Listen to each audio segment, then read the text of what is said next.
The views and opinions expressed in this podcast by the host and or the guest do not necessarily reflect the views of the host and or Paranormal Buzz Radio and or its sponsors. Use of any material produced by Paranormal Buzz Radio without express written consent is prohibited. Paranormal Buzz Radio will not be held responsible for you holding your knees, crying, and rocking in a corner in a puddle of your own urine, or being beheaded by a group of children in a cornfield. In fact, if you come across a group of children in a cornfield, we promise to make fun of you as you run away screaming in terror. Listener discretion is advised. The Cryptid Files is a weekly discussion and debate covering all things cryptid. Mysterious and terrifying creatures are our passion.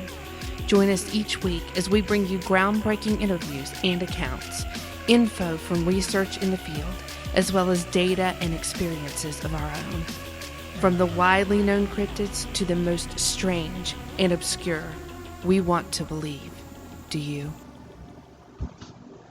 And welcome to the Cryptid Files, everybody. I'm John.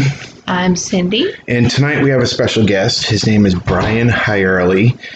Brian is a YouTuber for the Diabolical Witness.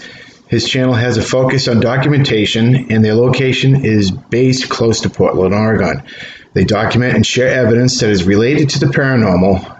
Their goal is not to attempt to convince anyone of anything, instead to just share evidence for intelligent people to form their own beliefs. So welcome, Brian Hierle. Awesome. Welcome so much. We are so excited to have you here.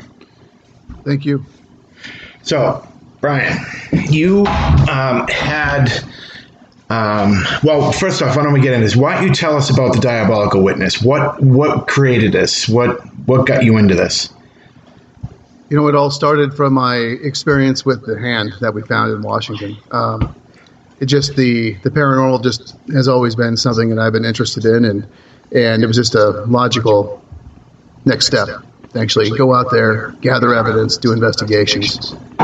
Okay. So do you do more of the paranormal ghosts, or are you a cryptid guy? Mostly paranormal and ghosts. Okay. All right. Don't you find that they kind of tend to go hand in hand? The paranormal part and the cryptid part. Absolutely. It's they're both paranormal. Oh yeah. Totally. So when you've been doing this for a long time, you've been interested in this and passionate about it for a long time. I can totally relate to that. As a child, when this happened, this incident that we're going to talk about, did you realize the significance of it at the time that it happened? Absolutely not. Absolutely not. That's I can relate to that too. And how old were you when the incident happened? I think I was between 7 and 9 years old. All right, that's pretty young still. So what was your first thought? How did this all come into play? Okay. So we lived around Centralia, Washington, and my mother was going to go. She took my sister and myself to a friend of hers out in the country. And it's a long drive. I'd never been there before. And they had a boy around my age. And that seemed great. So we just went out for a walk in the woods with his dog, and I think my sister was at the house. She was, little sister dragging along. You don't want that. Of course. And after a little while, the dog was in the bushes, and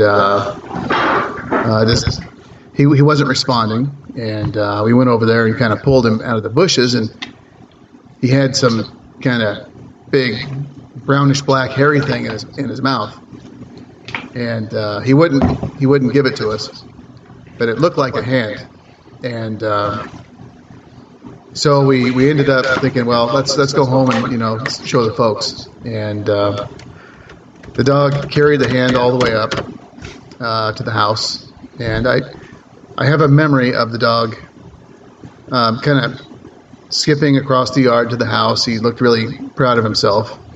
But he wouldn't give us that. But the owner's or the kid's mother was able to get this thing out of the dog's mouth. She was mortified, and it was a hand. Oh my gosh! It was a very large hand, and it was hairy. It wasn't. You could see skin underneath on the top and the bottom. The bottom was, there was no hair there, but it was.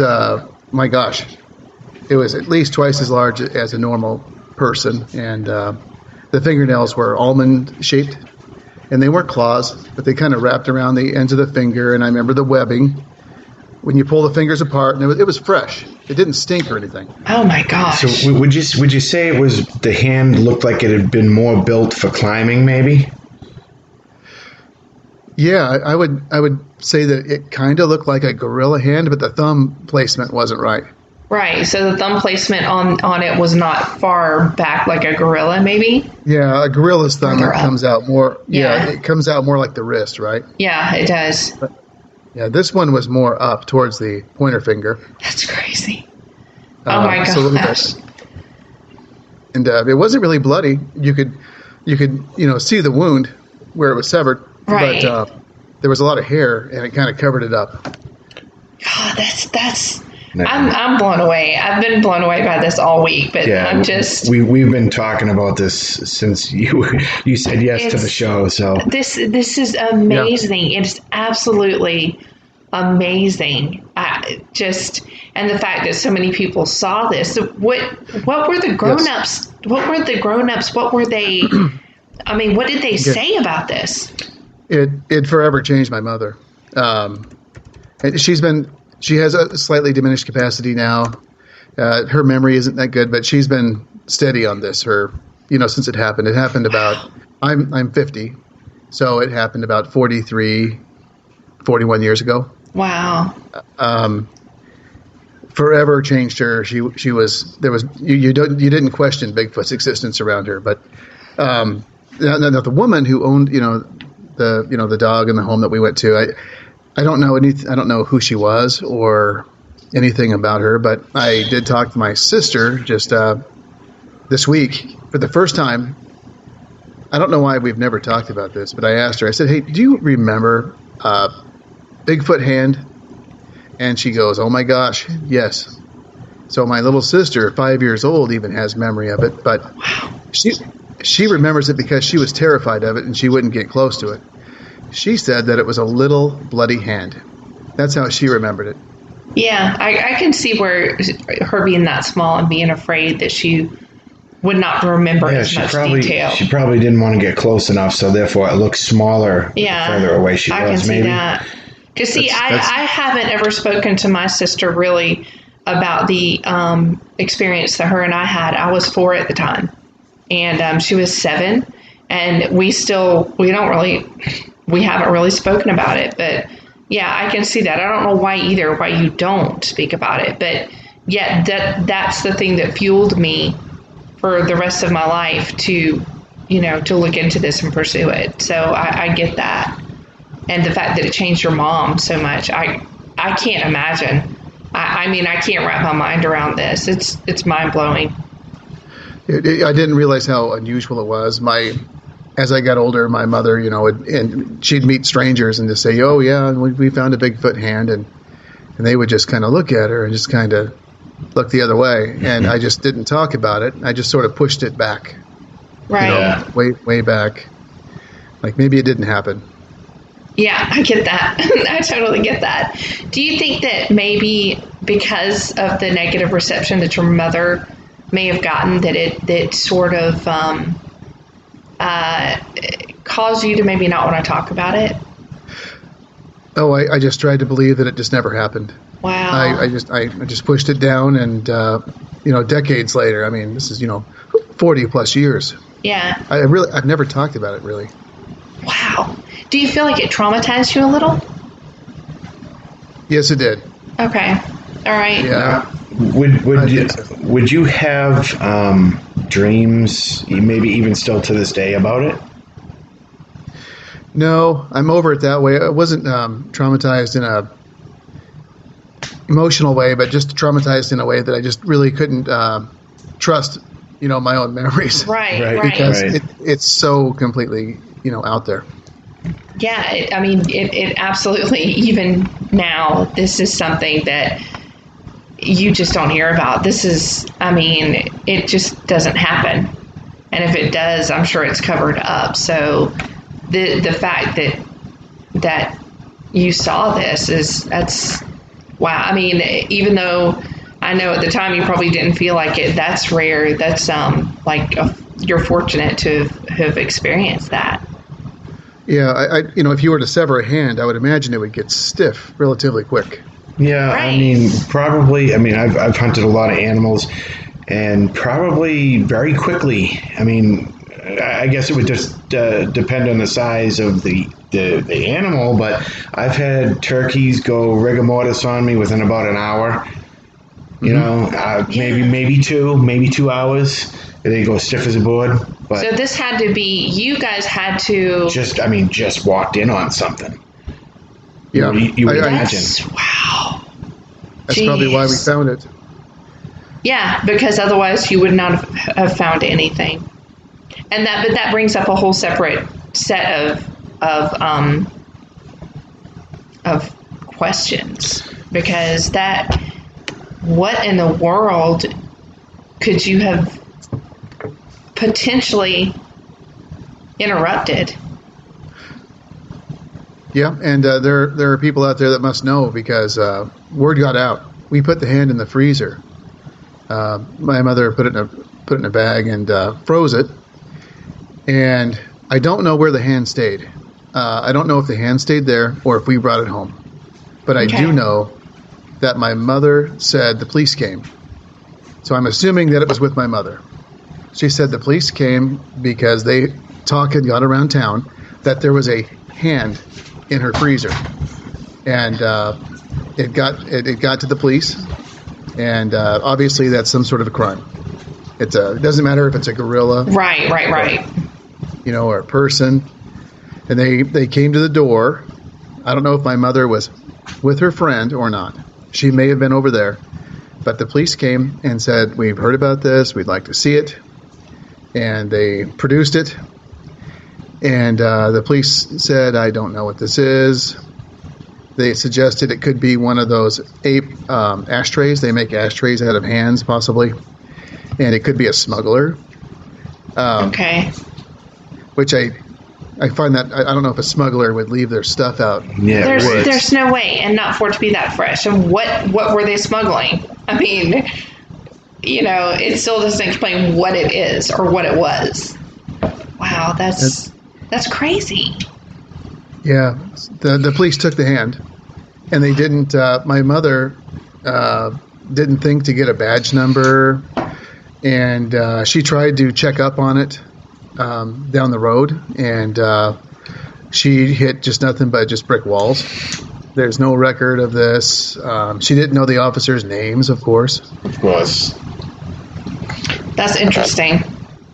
And this is not. I mean, you hear of these things. I've heard of them before, where people do have evidence, but it is confiscated and never heard about again. So, yeah, something major was going on. Something major must have happened. I mean, It was also. Yeah, back then you didn't question police. No, you didn't. You didn't yell in their face. You No. didn't question them. No. You didn't say, "Show me your badge number. Who's your sergeant?" So she just produced the hand, and that was it. Well, I mean, there was a certain level of trust that you had back then, Yeah. and you didn't question that. So, I mean, but what would she have even found out? Even if she had pursued it and had gone searching, she likely wouldn't have found anything anyway. That's usually the way this works. And if she did know somebody or people in the right places, she probably would have got a very small answer, and it probably still would have led to nothing. I would assume she would have probably found something out, but maybe not a lot. Yeah, but it makes you wonder, what did they do with it? Right. There's a rumor of a picture that my sister is going to be going through my mother's things, and if that picture exists, that is huge. That's going to be very huge. You have no idea. Yeah. So, and also, if we could identify this woman, she should still be in her 70s. It's possible we could get a hold of her as well. that would definitely be something to do, and to be able to not only ask her about that, but to ask her what else she experienced out there. I mean, it's how far do you think from the house? I mean, I know it's been a while, but how far away from the house do you think you were? Maybe a quarter mile. I do remember the house. It had a big flat front and backyard, and you could see it looked like basically a football field. And then there was a row of trees, and then we went in there, and there was a trail, and we were in there a good ways. We couldn't see out of the forest. Right. And then we finally, found that hand, or the dog did. That's it's not so far away that it wouldn't be concerning, I just wonder if they ever experienced any other things on that property. That I don't know. That would be an interesting thing to find out, whether or not they have had previous incidents or even after that. It's so crazy. What are the odds of you walking out there and finding this? It's crazy. It is. I actually looked for hands, and the only thing that I found that was a similar match was a sloth that lived in South America that has been extinct for about 10,000 years. Wow. That had a hand, what was it, Gigantus? Let's see if I can find it, but there was a giant sloth in South America that had a hand very similar. That is crazy. So, I'm not to ignore chat, but I got a whole bunch of questions for you. They're just kind of piling in there. So I want to jump on some of the questions while you're doing what you're doing. So one question that our friend Darren has, and he has a million of them. So living out on the West Coast where it rains more than other places, do you think there is more energy versus being in other states? As far as I'm assuming he's talking about spirits and ghosts. Do you think there's more energy out there because it rains more? Yeah, definitely. Water is definitely a conductor of energy, and a lot of faiths do believe that as well. Okay. Darren again says, do you have a specific call for Bigfoot? No. A specific what? Call, like if you had a call, but like Bigfoot, how would you call? Oh, I mean, no, I've never heard one. Yeah. All right. Do you think Bigfoot have families? I'm gonna kind of answer that one. You can if you want to too. I'm gonna say yeah. I think Bigfoot has family because how else? They reproduce. You would assume. So yeah. So I'm sure there's a mother and a father, a sister and a brother. It's so on and so forth. See what else he's got.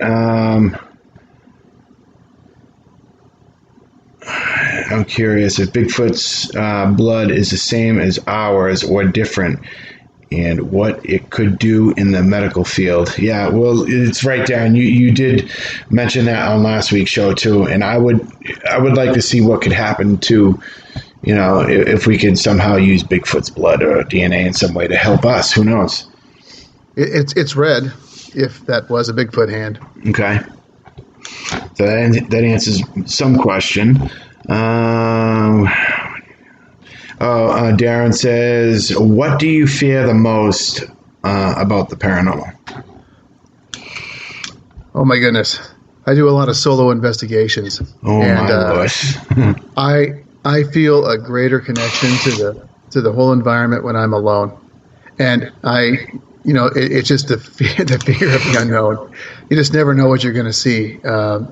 And it's one thing to go and investigate with a group of people, but I like to take it to do solo, and it just sort of takes it to a whole different level for me. Right. So what's your favorite location? Virginia City, Nevada. It really is. I've been there so many times. There's the Washoe Club, Silver Queen. So the dead there outnumber the living. I think it was like 100 to 1. Wow. That city had more population than L.A. at one point in time. Wow, really? It was the largest silver discovery ever. That was the Comstock lode. That's what helped the north wind the south. I guess so. Yeah, but the Virginia City is just there's a creep factor of 10 out of 10 on the entire town. Jeez, we're just not. I mean, we're down in Georgia. The northern part of Georgia would take us about a few hours to get there. We should have to go visit sometime. Virginia City. He says a 10 out of 10 creep factor up there as far as paranormal. Yeah, and I guess. I don't know. I tend to be the more braver one out of the bunch. Just when I was up in Massachusetts. No offense, guys, but I'm very skeptical when it comes to the paranormal. Even with Bigfoot and talking about it, I'm very skeptical. But I try to keep an open mind because what if these things do exist? What if? And if they did, what would happen to them if we found out that they existed? Yeah. What would happen to them? You know what I mean? Yeah, I'm in that. Oh, did you find that giant something you were talking about? Yeah, it's a. One moment. I'm sorry. It's not quite. This isn't quite the one, but it's called a megatherium. Megatherium. Yeah, I've actually looked those up. The claws are different than the fingertips, but the bone structure was very similar, and the size is right. Wow. So, and you also did say there was webbing on the hand, like up to the first knuckle on each finger. Yeah, up to the first knuckle or just below, but it was exaggerated, compared to a human. Right. Just a little bit higher. But I mean, it stands to reason that these creatures being out like they are, that they would possibly, that would be an attribute to them that they would have held on to. I mean, I've heard many incidents of them swimming great distances and underwater, so that would only be a great benefit. Yeah, I did pick the hand up before my mother slapped it out of my hand. I grabbed one of the fingers, and it was like about the size of a banana. Wow. No pun intended. Whoa. Banana hands, huh? Yeah, it was a beefy animal. Deformed bear or something we've talked about, Yeah. No. I'm sort Not likely. So Darren is the question guy tonight, so he's got 1 million, and go figure, right? Darren says, I wonder how fast they are. I mean, Cindy, you've talked about accounts of how fast Bigfoot, even dogmen are. I mean, they've been clocked at doing 60, 70 miles an hour. Yeah, dogmen extremely fast. Yeah. Bigfoot going 50, 55. Yeah, keeping up, going with Which the is vehicle insane. 45 miles an hour. Yes. Getting shot at, pectoral muscles blown off, and still going at 45 miles an hour. But if you think about...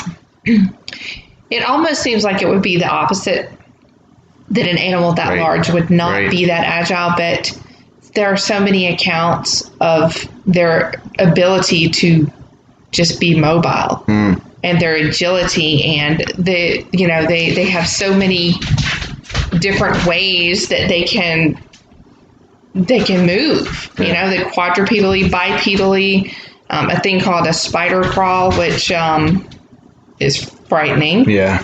And up in the air through trees. So yeah. So has this been your only experience as far as Sasquatch goes? Yes, it has. But people do contact me about Bigfoot. It's kind of a coincidence that my neighbor right next door, he's a professional trapper. He goes out into the woods, and when there are rumors of a out of control cougar or a bear or whatever, he's the one that the state sends in. Nice. Very nice. Wow, that's a cool job. Well, go ahead. Yeah. It gets a little bit deeper. Okay. He's talking about Bigfoot, and of course, what do I say? Well, the only thing I've had, I found a hand that we think was a Bigfoot. And so he's like, oh my gosh. He pulls out his phone. He goes, I can't believe you found one, because they usually take it away. He shows me this this film where he's on the top of a ridge, and he's looking down at a valley, and it's all forested, right? And then you see another hill, beyond the valley. There's no development. He goes, I was in here 15 miles tracking this this bear. And he goes, watch this. He shows me on his phone. He goes, look down here in the valley, and there's this light down behind some trees. It looks like a campfire. Right. Well, then all of a sudden it rises up, and you see it rise up above the trees and shoot off. And he goes, What? that is a Bigfoot. And I said, whoa, hold on a second. Wait. That sounds like a reverse shooting star when you talk to that. I like where this is going. He told me, well, there were Bigfoot tracks everywhere.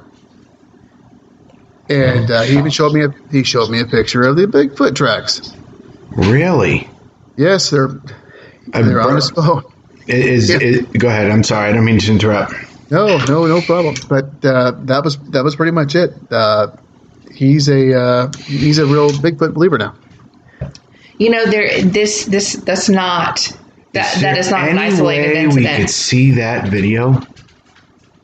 Right after the show, I'm going to go knock on his door. And I'll get that would be wonderful. That would be awesome. I would owe you one. This is not an isolated incident. The idea that these lights, or some people, say UFOs, and Bigfoots are connected, and that goes into an entirely new area of Bigfoot research, because the more that you research it, the more that you look into it, the more that you start to wonder exactly what we're dealing with. There's a lot more to these things, I think, than just they're an undocumented, undiscovered animal in our woods. I think there's a lot more to them than that. There has to be. I would agree. So Darren has a question, and I think we just could. He's just a questions guy. So we love Darren. Yeah. He's awesome. Keep him coming. Yeah. So he has some. Kind of weird questions. We like weird. Well, he says, and would you ever examine their feces? Absolutely. Okay. Believe it or not. Yes. As a hunter and, semi-tracker, I would too. Take samples, examine it. Yes, absolutely. The next question is, what kind of food would you leave out to get their attention? I've left Snickers candy bars. Dave says that he has left corpses out and then had increased sightings of Bigfoot. Wow. Really? Yeah, when he goes out there and we have an outbreak of tetanus and whatnot, and we have a family of bears that, they have to be put down. He doesn't haul their corpses back into town. He leaves them out there. And then you have activity. Feet. That makes so much sense. Yeah. And that makes, honestly, yes, that people bring all sorts of stuff out. But that makes sense because that is what they eat mostly. It stands to reason that they're out there hunting, which they have read many accounts and heard many accounts of them being caught in the act of hunting. So, yeah, a corpse would be the way to go. I would think people employ all sorts of stuff. I've seen them, apples, all sorts of fruit, chicken, rotisserie chicken. Yeah. But maybe they lean toward the fresh kill. We go to the grocery store for fresh food, right? Yeah. So why not? That's awesome. That's something we have not done So yet. let's go back to the hand for a little bit, because I'm trying to picture it in my head. Do you remember how the hair felt on the hand? Was it coarse? Was it fine? Was it like a dog or a cat? Sorry. It was more like a dog, and it was about 2 inches, maybe long, and it wasn't really wiry. It was maybe like a lab, except with long hair. Yeah. Okay. Wow. The fingernails, were they kind of thick, or were they just like razor blades, or? I don't specifically recall, but I didn't get cut when I picked it up, so I think they were kind of blunt. Right. Okay. With the skin that you could see through the hair, was the skin itself, was it a dark color. What color was the skin? Kind of a dark tan. Okay. I know somebody that had a recent sighting, and they talked about the hair, and it was actually up here, the hair being very dark, but the skin on this particular creature was almost Caucasian, which is really hard to kind of wrap your mind around, but that's what she saw. So that would be similar to this one. That's so crazy. That's interesting because it makes me think of maybe it could be like a birth defect or something like that. Maybe. Well, I mean, I've heard it on a couple more occasions now. I'm beginning to wonder if it's not so far out of the norm. And it makes you think, because this person described what they saw is much more human, which is really, I mean, to me, I don't know. That's disconcerting. Yeah, but imagine, I'm sure you've shaved, your dog, for whatever reason, and maybe he has an injury, but, a lot of times their skin can be patchy, it could be white, it could be black, it could be, dark tan. Yeah. Yeah.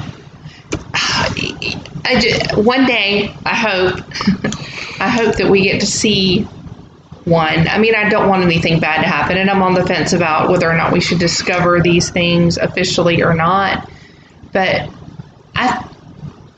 it would be nice to be able to actually see, what these things really look like. Or do you think that it would take away too much of the mystique? You know what I mean? Would it completely ruin it for people? Oh, I think it'd be gangbusters. You'd have. Oh, I think it'd be. I think it'd just go viral. Oh, it'd be crazy. Yeah, it would be crazy. Do you feel like if they're discovered, and I mean, of course, it would be huge, but do you think that there are people, higher up people, who are trying to prevent this from happening? It kind of has to be. I can't imagine a police officer bringing an undiscovered species, a full hand, into a police station and then just tell them just to throw it in the trash.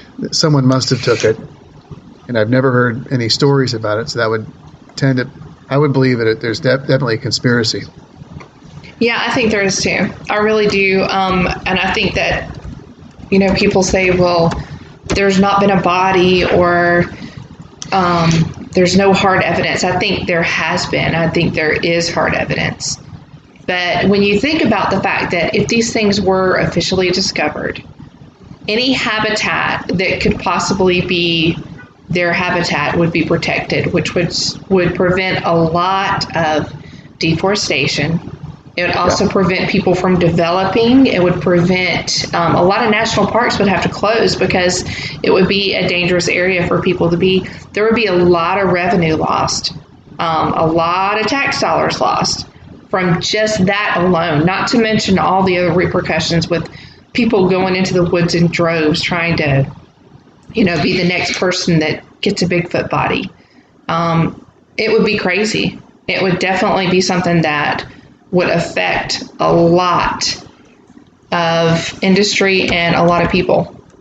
So I think a cover-up is probably more possible than not. Yeah, especially if it's a UFO related. Oh, yeah, I agree. Where do you think this ties in? I mean, in your opinion, where is the crossover between the two? Do you think that these beings are aliens, or is there? I mean, what would the connection be to you? Well, with the evidence that I've seen as far as the video evidence and the testimony of a lot of people, where their UFOs are seen, and then we see evidence of Bigfoot in the same locations, that they seem to be related, and also I can't imagine it being an unintelligent animal that would be able to dispose of their dead and conceal themselves so well. They're probably a superior intelligence. I would agree. I would have to agree. I think, too, that a lot of the things that their capabilities are far past what we can even comprehend.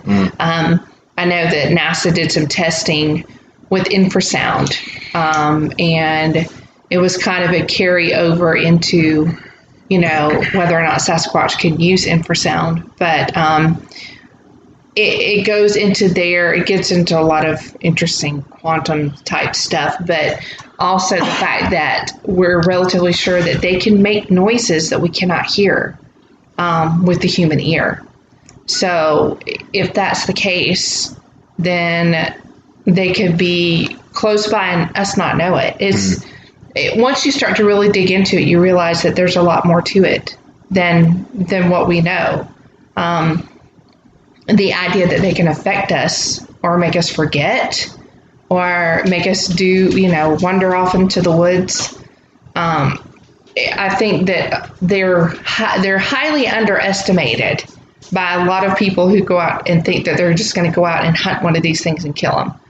I think that they are underestimating what these things are capable of.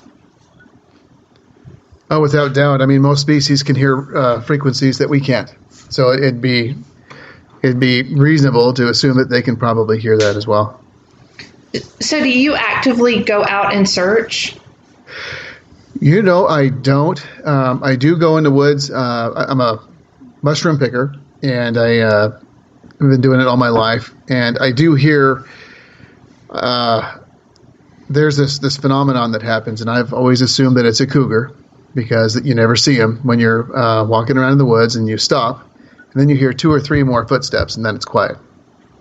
Yeah, that's kind of the norm for us. Yeah. When we go to certain areas, because we have like 4 or 5 areas, we call them, and we number them 1 through 5 right now. I think we're working on 6, but there have been times where we've walked and go, did you just hear that? And stop, and you hear 1, 2, 3, maybe 3 more footsteps, and then it quits. And it's kind of strange.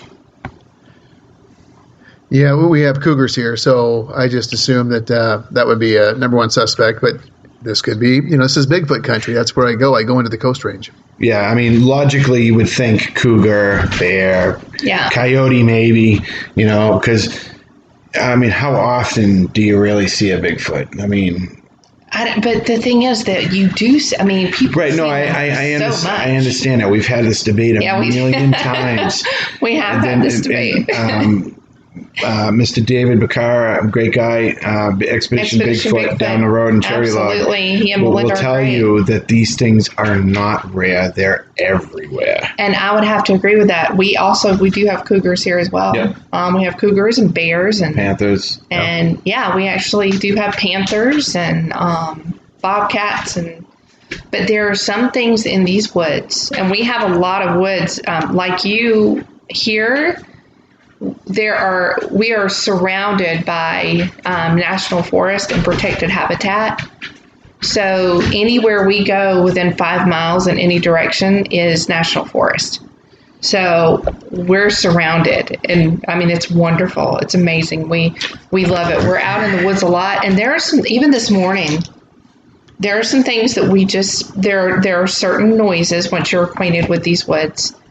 There are certain things that you just cannot account for. There's just no way to explain them. All right, I got one. Sorry, go ahead, Brian. No, I was just saying, wow, that's crazy. Yeah, we'll have to tell you a little bit about it. I got one more question for you, and then we're going to take a quick break. Question: if you captured a Bigfoot, maybe this will pertain to all of us. If you captured a Bigfoot, would you keep it to yourself or display it for the world in a cage?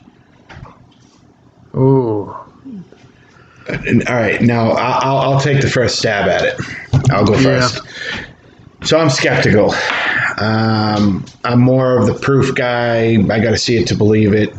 I still don't think I would cage it. I would want to see it, and the people that know me for who I am and how I am would believe me if I told them. Right. I mean, this Bigfoot, dogman, this cryptid hunting that we do is more for me than it is for anybody else. Oh yes, absolutely. I want to prove it to myself. It's in my blood. Yeah. So what would you do, Brian? I would keep it a secret. I'm agreeing with you. I would absolutely do the same thing. Yeah. And we've talked about this many times. I would not, I'm not going to be that person. I just can't do it in good conscience. And because they are more than just an animal. There's no way. Yeah. All right. We're going to take a little bit of a break. I got some music for you guys to listen to. And we will be right back in just a moment. Check it out.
And welcome back to the Cryptid Files. Welcome. Welcome. So we've been kind of chewing Brian's ear a little bit. So, Brian, I got some more questions. I want to touch up on these. Brian says shrooms give off. Darren has a few questions.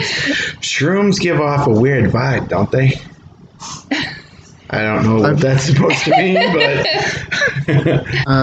I've never noticed unless you're eating the funny ones. Yeah, right. I have just recently begun to start studying mushroom harvesting. So that's awesome because I'm still at the point where I don't trust myself enough to pick the right mushroom.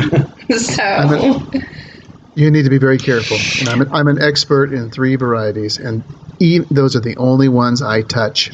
Yeah. I see other ones that I'm 99% sure I don't even touch them with my knife out there. See, we're the same way. I'm really careful. I don't. John was asking me today going through. Would you pick that one? I'm like, nope, nope. That one. That one looks like Chicken of the Woods. It's not called Assassin for nothing. Yeah. I'm not touching it. So. All right. So Darren, see, I said his name right. Darren has another question. On the paranormal side of things, what's the one location you want to go to that you haven't yet? Bobby Mackey's in Kentucky. Oh, yeah. And that's a good one. If you go, you better call us because we are not far at all, and I'd love to do that. Oh, my gosh. I've looked into it. That's a good one. That's a good one. Mm-hmm. Yep. Penn State Penn State's also another good one. Yeah, Penn State is one. I'm originally from up north, so I was closer to it. Now I'm further away, so it sucks. But, oh no! Yeah. So if I had to pick a location, where would I want to go? I don't know. What would yours be? I don't know. I'd probably want to pick some place that, me personally, hasn't been beat up. You know what I mean? Yeah. There's a lot of the Penn State, Waverly, and people go there all the time, and they're great. But I would probably want to take I don't know. I don't know. I mean, a haunted place, obviously, but just a place that nobody's really been. Well, I know what mine would be, and it's a place that not many people know about. Which is what? Mine would be Central State Hospital in Georgia. It's in Middle Georgia, in Milledgeville.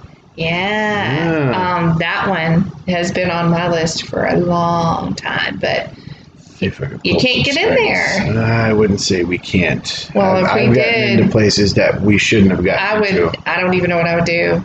That's a I'd go crazy. I've made the phone calls and displayed my silver tongue, and just like that, we get in.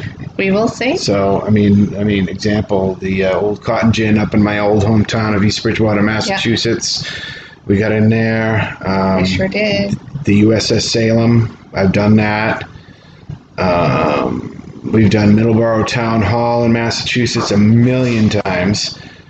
I'm trying to think of some other places. That it'd be a good place to do. I've done some historical homes for the Duxbury Rural and Historical Society. Yeah, I've done a lot of places. There's a lot of cool places, but yeah, definitely Bobby Mackey's would be on my list. That is an interesting place. I would go. That'd be great. I would still go to some, if not most of these places, even though a million people have been there already. Right. Just to say I did it. But it's. Brian, do you find that what to you is more bone-chilling, cryptid investigating or paranormal investigating? I grew up believing that cryptids were real, so it's definitely paranormal. And how long have you been investigating the paranormal? Oh, real hot and heavy, maybe 5 years. Nice. What's the best piece of evidence and or data that you have collected? I have collected a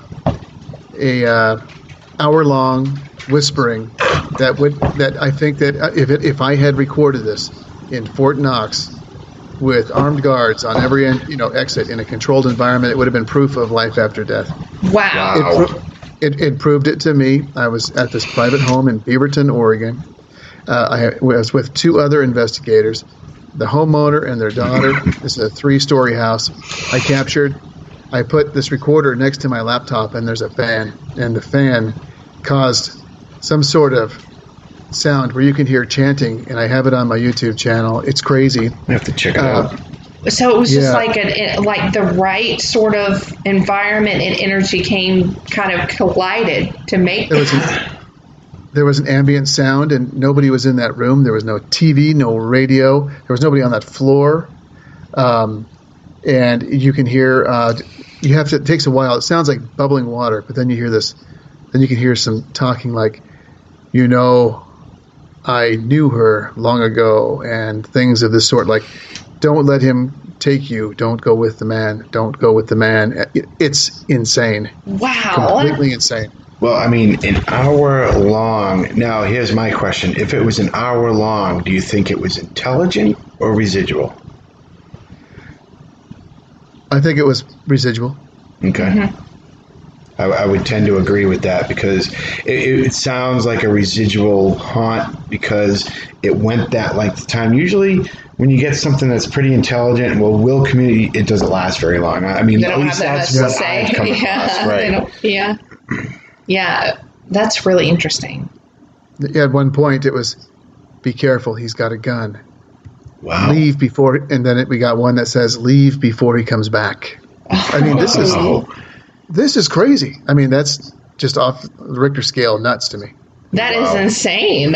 So, Darren has a question. No, he does not. Yes, he does. No, you're yes, kidding. he does. Not Darren. Yes, he does. Question. You don't come. If you come across a full body apparition, who would you want it to be and what would you say? Oh, boy. That would take some thought. Yeah, I think Darren might have got us on that one. I wouldn't want it to be anybody I know. Okay. Me either. That makes a good point. Yeah, you're right. Because then the emotional attachment would just confuse you even more. Yeah, that'd be a little bit much.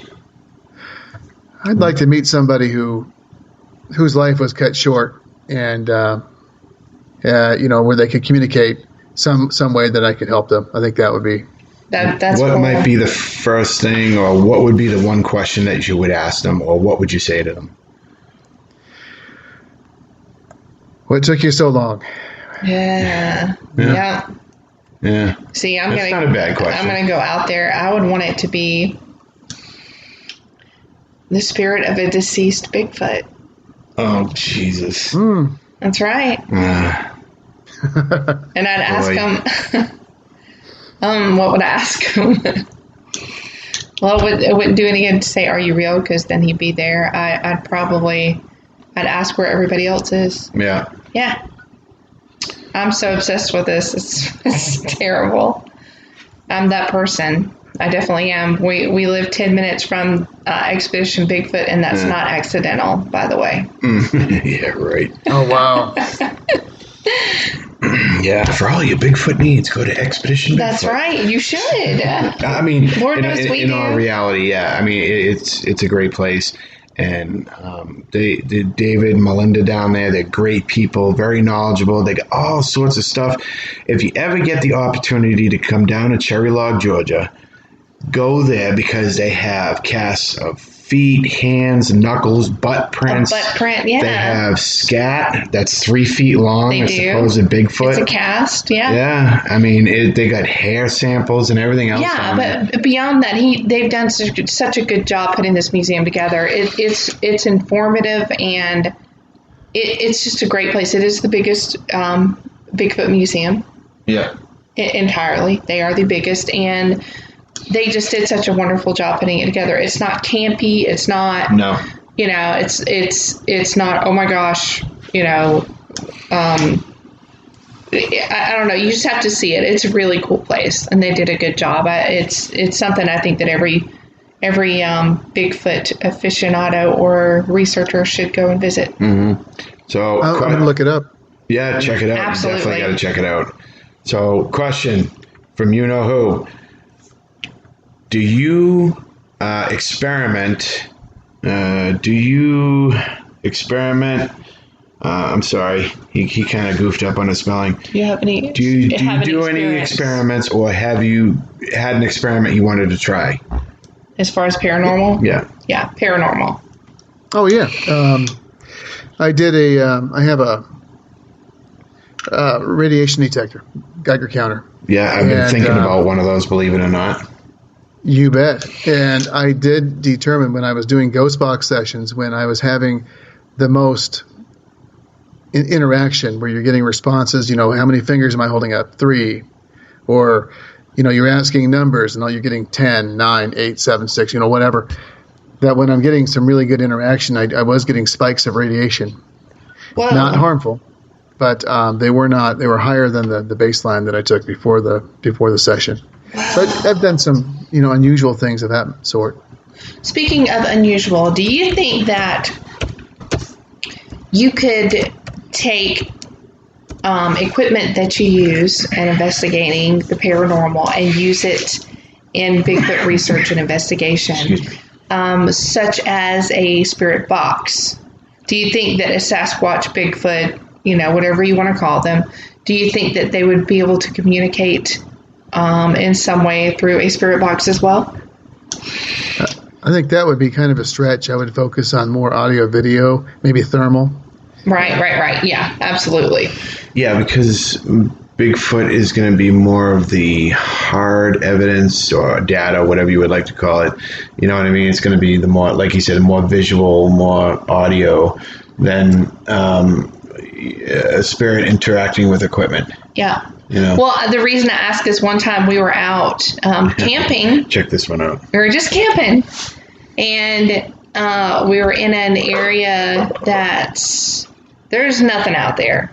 There's a trail that goes deeper in, but there's nothing out there. We're by the river, and this is actually a hotbed for activity. Mm-hmm. Yep. And it was late at night, and we were sitting by the fire. John and I, it was just us.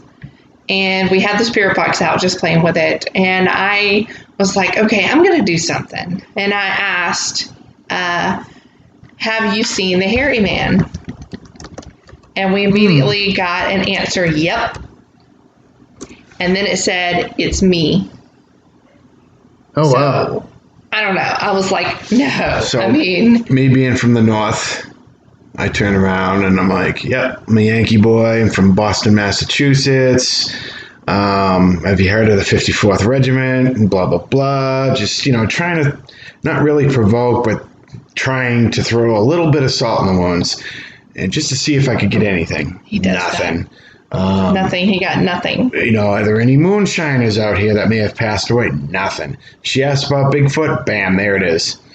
And it was immediate. I was like, well... Yeah. That's me. That is very. It was. That is interesting. Yeah. Wow. So, do they have the capacity to do that? I don't know. I don't know. But, I guess it can't hurt to try, right? Yeah, of course. That's what we're here for. And it's fun doing it, too. Yeah. It's scary. It's fun and scary. It is scary. Yes, very. Yeah.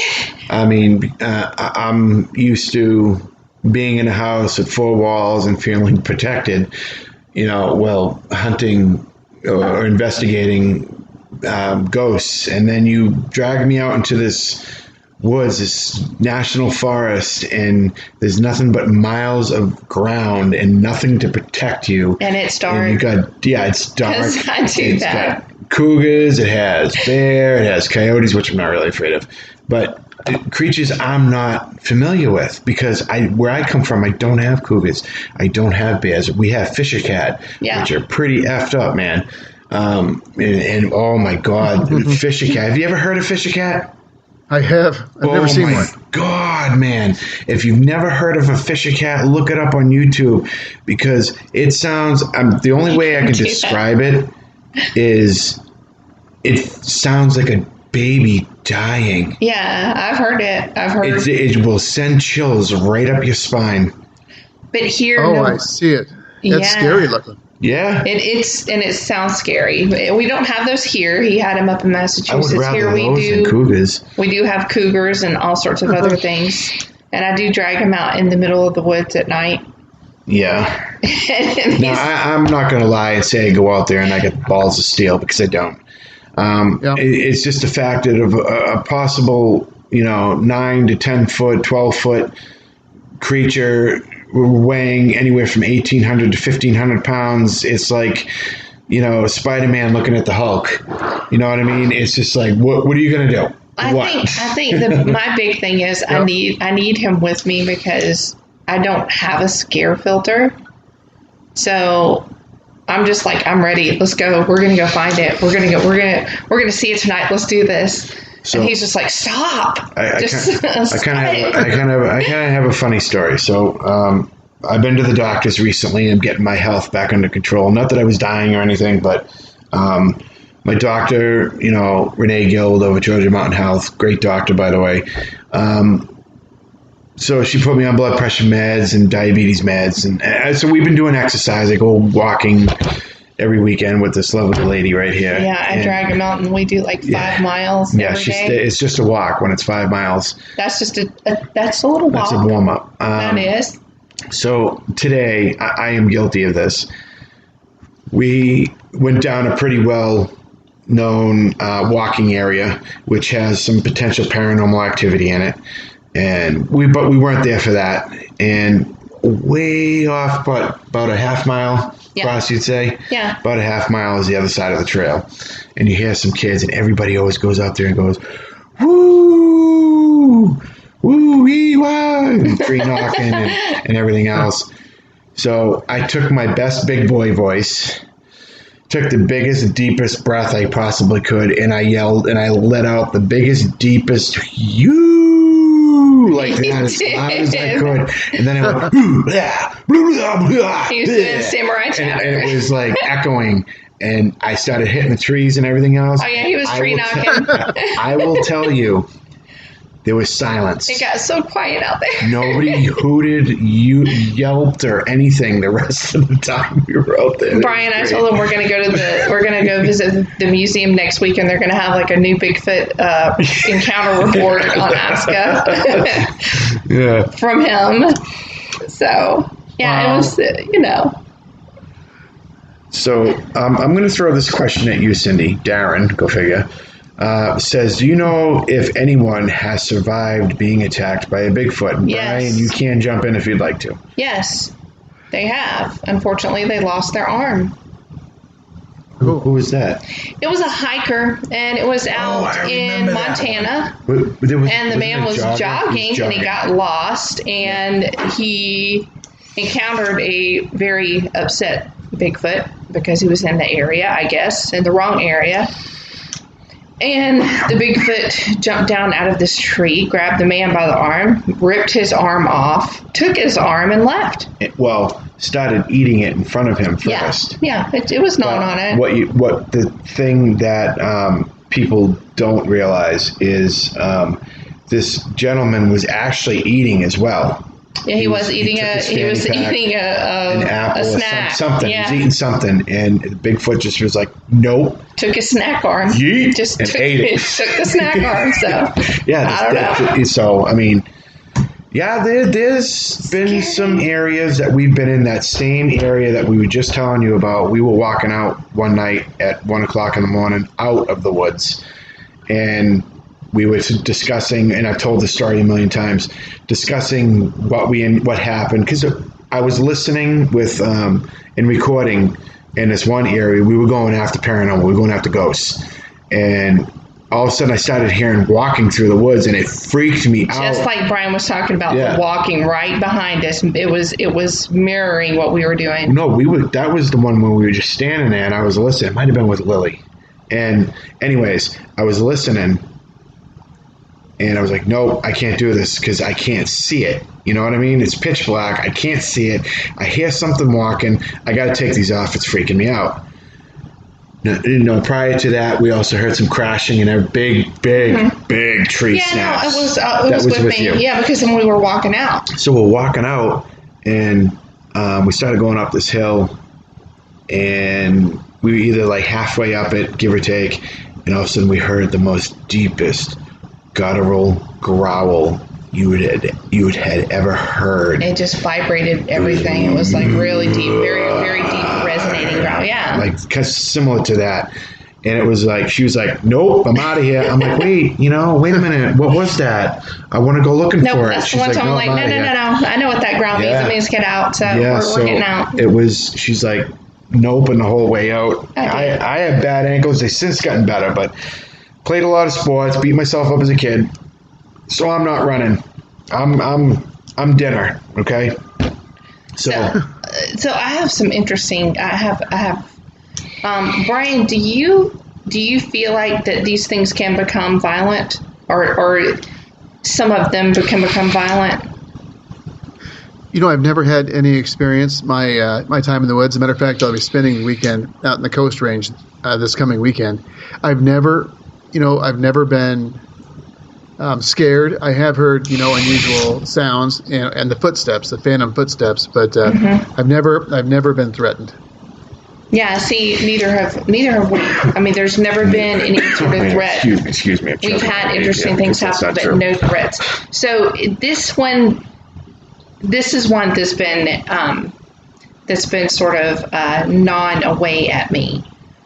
As big as these things are, and as formidable as they could be, how in the world do you think that a hand of one of these creatures got to be where it was? What in the world could have happened, and by what, for this hand to become detached from the body and for it to be laying there? We had to have walked into something, and it could have been maybe fighting a bear or another Bigfoot or something, but it was very fresh. No smell. It was still limber. I remember that. You don't remember hearing any commotion or anything? I know I've asked you this question before, but you don't remember hearing any commotion or anything like that? No, and people said, well, maybe it got shot off, but we didn't hear any gunshots, and we were at the house, before we went out in the woods. I don't know about that one. That would have taken a high-powered... Well...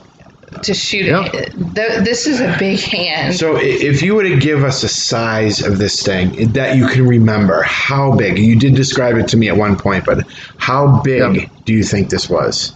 So if I had been allowed to pick it up more, I could have, as a 7 or 9-year-old boy, I probably could have grabbed the 2 fingers and held it up across my chest. That's how I remember it. That's insane. That's insane. That's massive. That's the definition of banana hands. That's crazy. I can't. That's so hard to. And you have to think that whatever caused that to happen, how powerful and strong was it in order to. And where's the rest of the body? There's so many things going through my head. Like, where's the rest of the body? Yeah, the dog didn't see anything else. I'm sure he would have been running around if there had been a body there, too. Well, he just focused on. Yeah, and the likelihood that the adults that were there probably went out to check more later on. If more than likely law enforcement, too. Did they tell law enforcement where you found it? I wasn't there when the police came. Oh, okay. And I don't know what my mom said or didn't say. Right. But the woman who owned the home, she was kind of hysterical. Yeah. I doubt she went in the woods.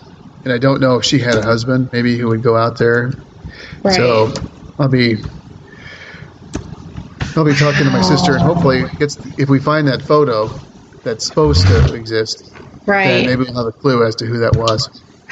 That's so amazing. This is just this has the ability, not the ability, but the your phone's going off. It has the cat. My cat is actually making phone calls on my phone. So go ahead. I don't want to. No, it's amazing. This could be amazing potential evidence. It could be mind blowing, like huge evidence. Yes, and my sister, if you'd like to talk to my sister, I'm sure I could arrange something as well. That'd be great. She has that 5-year-old perspective, And but she does remember. I didn't know if it was real or not, but lo and behold. Well, it's always, and it's always good to have something like that confirmed. Because then you could potentially walk around thinking, I've concocted this, or just, I remember something that didn't really happen. But I feel like events that like that are sort of etched in your brain, that it's hard to really forget some things, and something like that absolutely would be difficult to forget. I mean, even your mom, even now, you said she still remembers this, that it made that much of an impact on her. Oh yeah, it changed her whole life. In regards to Bigfoot, she was she would argue with anybody about the existence. So, Darren has a question. Do you think you could handle watching an exorcism being performed in front of you, or would you walk away from it? Oh, I would participate, but I would know that I would suffer. It's not pleasant for anyone. You have to face all your fears. They know everything, but I would definitely participate. Yeah. Okay. Well, I would.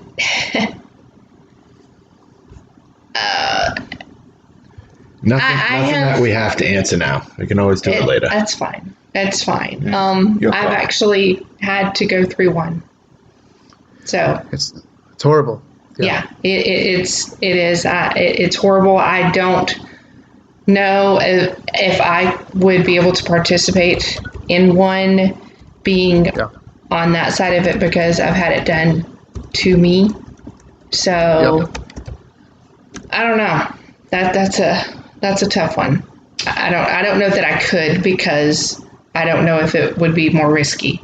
So I've not participated in one per se, but I have experienced some of the side effects, let's just say, that Cindy has had because of them. At one point in time, long story short, there was a very bad man in her life. Anyways, we think he was the cause of it because he's recently passed away about a year ago, and she hasn't had a problem since. Anyways, I've seen and heard some things. I've experienced some things. I won't get totally into it. And I can tell you that they know who you are, whether you participate or you're the exorcism-y, per se. They know who you are either way. And when it happens, they do take a piece of you with them. Like a baseball card. You know what I mean? Yeah. Yes. You know what I mean? Mm-hmm. So they know who you are. They know your stats. They know everything about you. I haven't really had any of those side effects. I was what's the word? Oppressed a little bit at one point in time. There was a whole 8-hour shift of work that I don't remember. But I was working. I could see myself working, but I don't remember how I got through the day. Yeah. And Brian is absolutely right. Brian is right. You have to go in knowing that you have to be strong and that you are susceptible. It's not something you walk into, without thought. And my hat's off to you, Brian, for approaching it that way, and that being your attitude toward it, because a lot of people could not and would not do that. And for people who have to go through it, having someone there that has that sort of strength is imperative. And it's not something to take lightly at all. And people think, oh, I'd like to see that, or, I'd like to go to see. No, you don't. No, you don't. You don't. You don't want to see it. You don't want to be a part of it. If you're taking that sort of attitude that it's just something cool, it's not. Absolutely. I'm 5'10", 230 pounds, and this little lady's 5'5", and at times was throwing me around the room. I couldn't open her hand. It would take me 2 hands to her one, and she'd pull away like I wasn't even there. It was just she knows that in the beginning of meeting her and talking with her and discussing all of her paranormal experiences, that I was still very skeptical about it. And then there were times where I experienced it and I was like, all right, something going on here. Either she's jacked up on steroids or there's just something more to this. Yeah. So. Yeah. But we don't have to worry about those because there's good times now. Yeah. We haven't had any problems since, and it's been well over a year since she's had any issues. Yeah, it sure has. That's fantastic. That is really good news. It's very good. It's Not very a lot of people, though, just for people out there in Paranormal Buzz Radio, not a lot of people get as lucky as her. She had 2 done. I did, and they were sanctioned. They were by priests. And it took a while. It's just not something that happens overnight. No, it was years. It was definitely years, and not easy.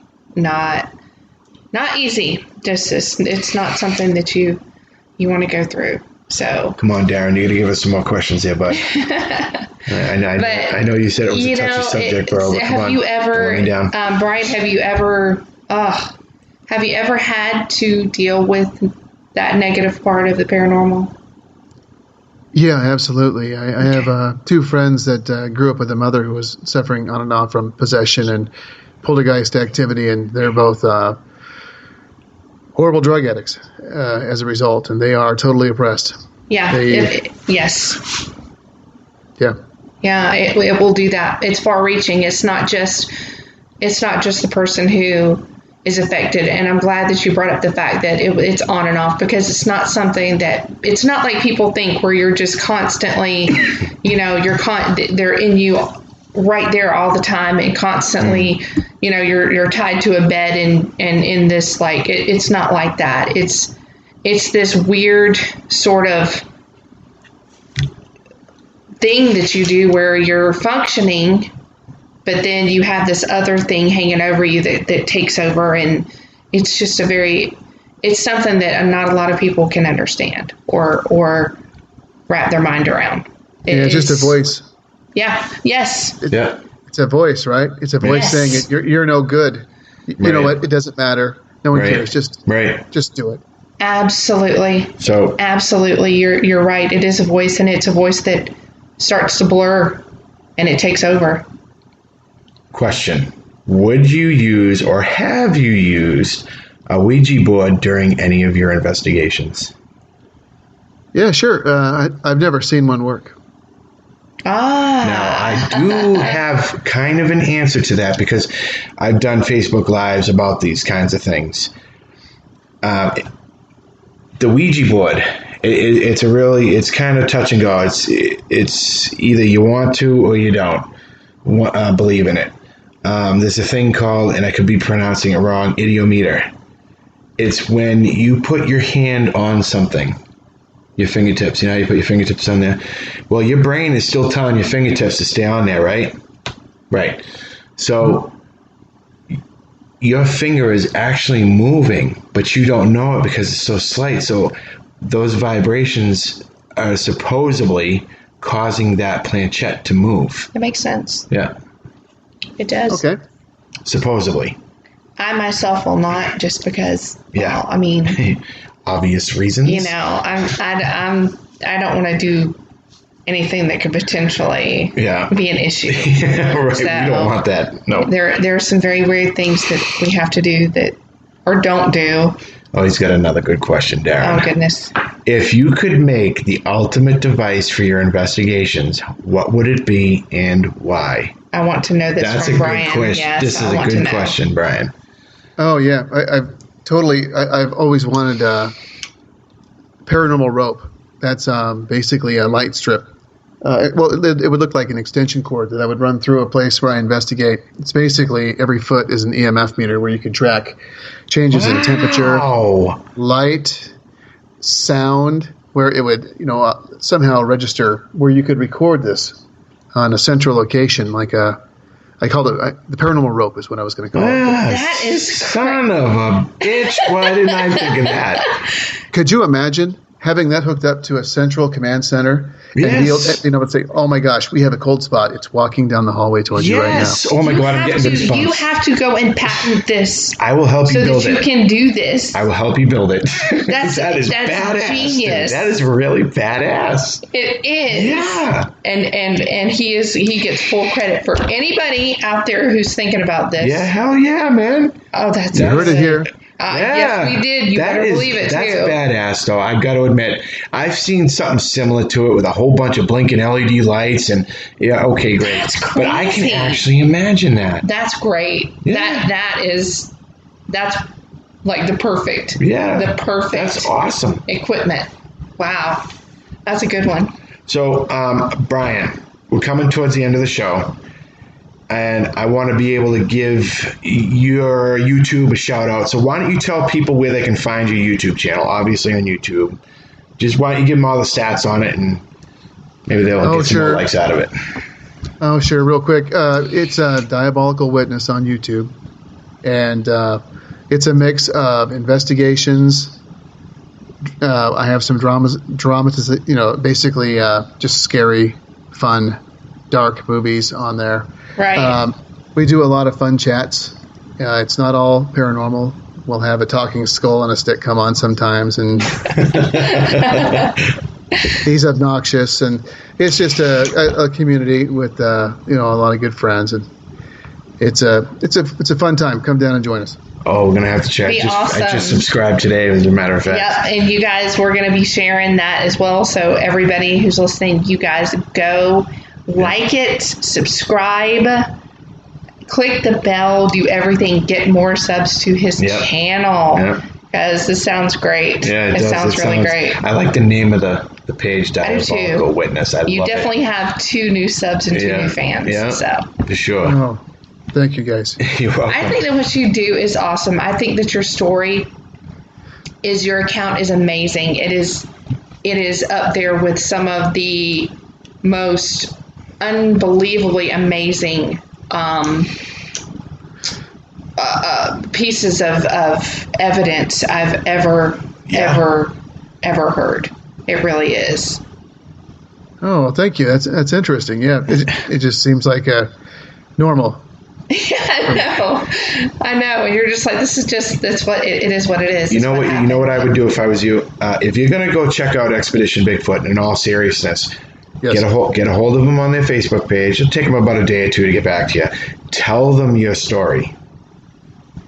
Okay. I would really tell them your story. David would love to speak to you, and we can drop a little bug in ear as well. Yeah. He's very knowledgeable, and you would really probably enjoy. He is a great researcher and investigator, and would love to hear it. He puts us to shame, and we love doing this stuff. He is so into this, it's ridiculous. He's unbelievable. He's a great person, and he'd definitely love to hear it.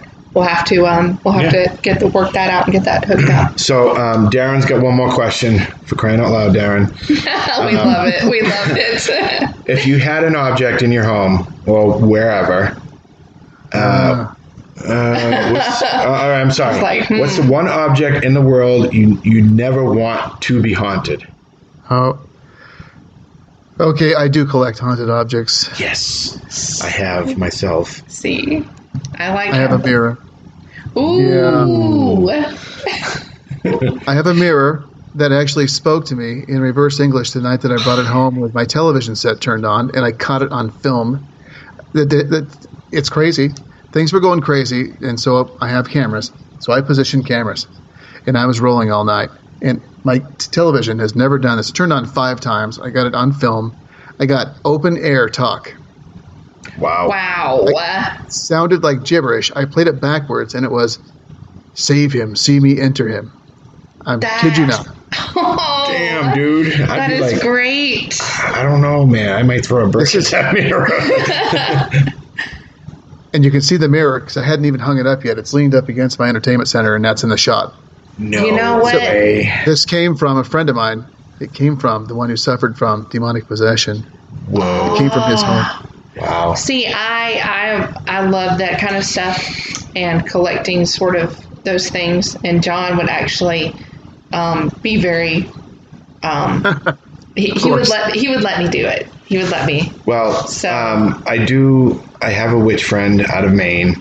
Love her dearly. She's like my sister. I haven't talked to her in ages, but I was going through a rough time, and she handed me, she sent me and my team a bag. Mine was evidently more special because of the things that I was going through. I wasn't possessed. This was before my first wife, and before I divorced my first wife. And so she sent me a satchel that's very important. She says, you are the only one that is allowed to touch this. Nobody else is allowed to touch it. I didn't question it because her covenant is over 250 years old. She's the head hoo-ha of the place. So again, I did not question it. I just took it. She says, hang it over your doorway, wherever you'd like, and you'll be protected. So it started off when I moved down to Georgia over the doorway to the apartment, front but door, now yeah. Now it's in the bedroom. Now it's in the bedroom because that's my peaceful place. Yeah. You know, if I want to Sure. go and have some peace, But see, I'm really bad about antiques and old things and just bringing wayward items in. So, yeah. Yeah, the first thing I think of is, oh shit, is this haunted? And the first, I'm like, hey, maybe it's haunted, you know? Oh, so bad. I'm terrible. But yeah, I can appreciate that. That's amazing. And I think, like, kudos to you for collecting that sort of stuff because it needs a home too. Yeah, it really does. Yeah, it does. Well, all right, Brian, I'm going to close this show. Anything else you want to add to the show or anything before we go? No, I really appreciate being able to come on and tell my story for the first time. It was a great story, Brian. It was. We hearing it. loved it, and thank you so much for joining us. And we're at your disposal. We're all ears as far as anything else that comes up, and you contacting us about anything with your sister or the video. We would definitely revisit this again. Yeah, absolutely. Sure. We'd love to have your sister on too if she'd like. You have a couple of videos and some pics coming. Awesome. We're Great. excited. All right, Brian, thank you for joining the show. Everybody else in Paranormal Buzz Radio Land, have a good night, and we will talk to you soon. And remember, absence of proof is not proof of absence. Good night. Good night.